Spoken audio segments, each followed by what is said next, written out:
bring another Mabel. Amalei Mabel Shamayim maybe. Abel Mabel Shalesh maybe. Maybe he's going to bring a fire, a big fire that's going to destroy the world. Shenemar Kihine Be'esh Hashem Nishpat. That Hashem's going to judge in fire. What's that pasuk? It's in Yeshaya. Ki Be'esh Hashem Nishpat. Behine is not part of it. Amalhem Kvar Nishpat She'ena Mashchus Kol Basar. God swore that He's not going to destroy the whole world.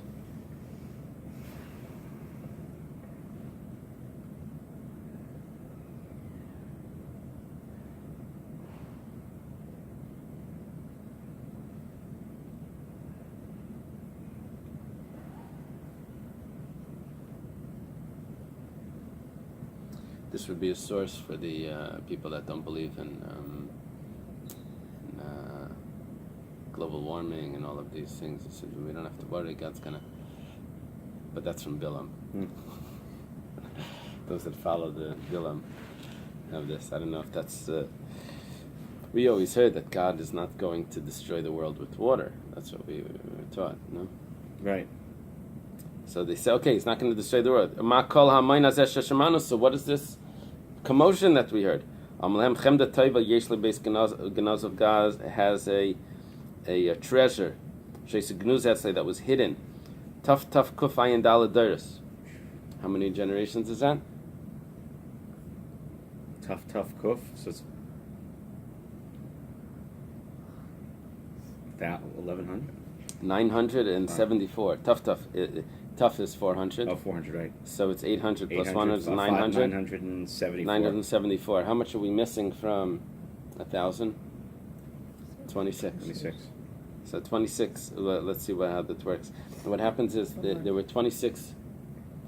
75 would have been 25. 74.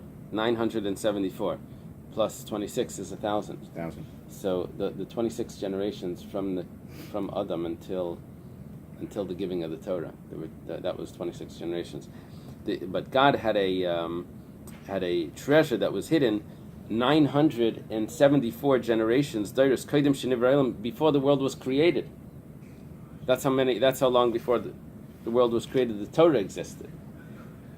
926 years before the world. Before 974 years. Generations. Wow. I think I remember. What's a generation is 20. I think I remember reading something from Aryeh Kaplan that he somehow worked it out to equal to 14.7 billion years. To work it out that it should 14.7 billion years. You know how the scientists have the. But I don't remember if it was exactly this. He had some midrashim that worked out to the. It's called the Age of the Universe. He has these pamphlets. The Aryeh Kaplan. Interesting stuff. Okay, Ubikish Litin Lavanov, and now he wants to give it to his sons. Shenemar Hashem Oiz Lamayitin. It says that Hashem is giving strength to his nation. Miyad Paschu Kulam. Immediately they all opened and said, V'amru Hashem Yivarech Hashem B'Shalom. Hashem should bless His nation with peace. What does that mean? That Yisro came after hearing that the Torah was being given. How did he hear? Well, everyone heard. Rabbi Elazar Kriyas Yamsuf Shamaba. Rabbi Elazar says, Rabbi Eliezer must be. Rabbi Eliezer says that he heard. No, here I have on the side it says Rabbi Elazar ben Yaakov. That he heard Kriyas Yamsuf. Shenemar v'hi kishmay kol malchei amari v'afracha v'azayna amar l'shluchei Yeshua. That kishamanu es asher havis Hashem esmei Yamsuf. It says that all the nations, the kings of Amari, and even Rachav, says to the spies that were sent by Yeshua that he heard that Hashem dried up Hashem dried up the sea. Okay. It was interesting about the when in Yisro, right? The first Rashi in Yisro, he just says Mashmua Uboy. He doesn't mention who said what. Right. Sometimes he does, though, right? Usually he doesn't. He doesn't. But like by when he does, it's something. Like Farig, like when they say when they paras a new, there's a machlokes. Rashi, as he goes through Yisro, he takes different opinions. He tries to explain it according to all the opinions. But he goes. It's apparently he goes back and forth in different opinions. Maishna Hassam, why by the Yarden does it say when the Yarden split it said that the people had no more spirit? Maishna Hacha by the Kriyas Yamsuf it says that there was no more spirit in the man. Gemara responds, well, 1 second, did I just skip something? No. This was that even an erection, that the male organ wasn't able to erect.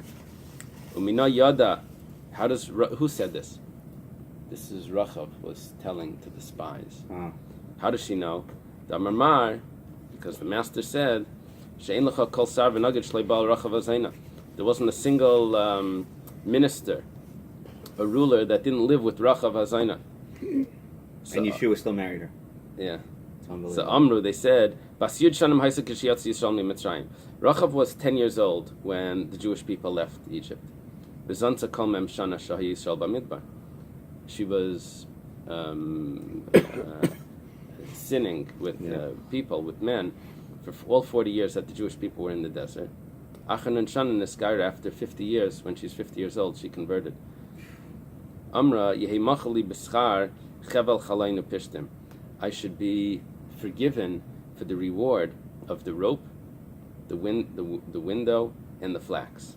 Rashi explains, quoting a Mechilta, that the way she would let people into her place to sin with them was that she would send down a rope, and she would raise them up through the window, and then she would hide them in the flax that was there drying or whatever, and then when the spies came, and she saved the spies by letting them down through the window and by the rope and hiding them in the flax. So exactly those things that she sinned with, that's exactly what she deserves credit for. Wow. So that's why she thought she would be forgiven for this. Okay. Amar Mar, the master said,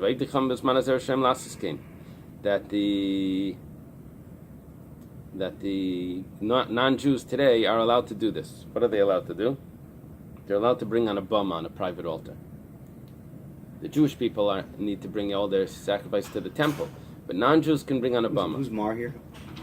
Mar is always a general term. It's like saying now we say the rabbi. Right. Like the rabbi said. Which rabbi? So, well, whichever one was talking is the one that said. So here we're talking about the brisa that was quoted. It's like the English M.R. Yeah. It's Mister. Which is probably a shortened version of Master. Right. Okay. That they're allowed to bring on a bama, on a private altar. Minani Mili, how do we know this? The Tanur Rabban and the rabbis taught. Dabrol b'nei Yisrael, mitzuven al shchutei chutz, v'nei v'dekav mitzuven al shchutei chutz. It says, speak to the Jewish people. Tell them that they can't, this is probably today's or yesterday's Chumash. Tell them that they can't bring sacrifices outside the temple. Who is supposed to speak to the Jewish people? That means that the non-Jews are allowed to. Therefore, the nations of the world can build a private altar, and they can offer up whatever they want. However, Jews are not allowed to assist them in this, and they're not allowed to be a messenger for them. Amar Rabba, supposed to be Rabbi, I think. Ula irino lahu shari, but they are allowed to teach them the halachas of sacrifices. Kihadi ifra horm is they're not allowed to do it for them, and they're not allowed to assist them, but they're allowed to teach. Ifra horm is emadish for Malka. This was this woman. She was a queen. She's supposed to be very beautiful. Ifra means beautiful. Hormi sounds like the idol. She was the mother of Shvar Malka, that was like this king, and Shadri Kurban al Rava, she sent a sacrifice to Rava, and Shol Chalei Yaskun Alei L'Shem Shemayim. She said to him, bring it for God. Now Rava is in the time of the Gemara. It's well after the temple was destroyed. Amalul Rav Safra Rav Bar Huna. Rava says to Rav Safra and to Rav Bar Huna, Zila v'daber trei ul migulai. go and get two non-Jewish people the same age. That would be more appropriate to bring a sacrifice. They should be the same, like twins, sort of like. It doesn't have to be twins. It means two people that are of similar age. B'chazu heich demaski yama sirtain. Find a place where the sea receded, so you have a new land there. B'shaklu tzi b'charati. Get new wood. B'afiku nura, and get a fire. Mimara charata.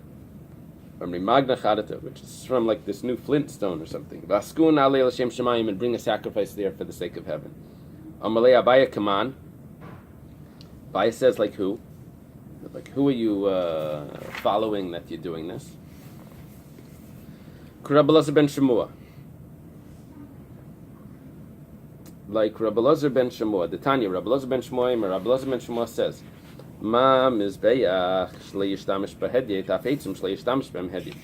Just like the mizbeach that you offer sacrifices on was not allowed to be used for anything beforehand, so too the wood that's being burnt on the altar should not be used for anything beforehand.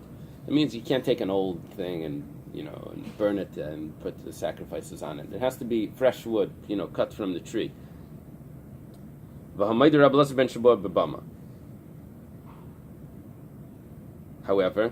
this is all Abaya's question.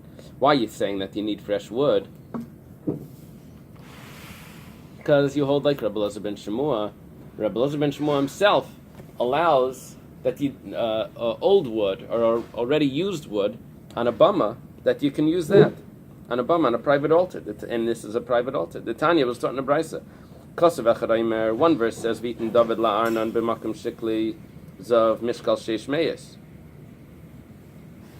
That David gave to Arnon, where he's getting the place of the temple. It says, David gave la'arnan b'makom, at that place. He gave him gold coins, the amount of 600, the weight of 600. Another pasuk says, another verse says that David bought the granary and the cattle with 50 shkalim, not 600. Haketzad, how do you reconcile? So the Gemara answers 3 answers. Should we read the brackets here?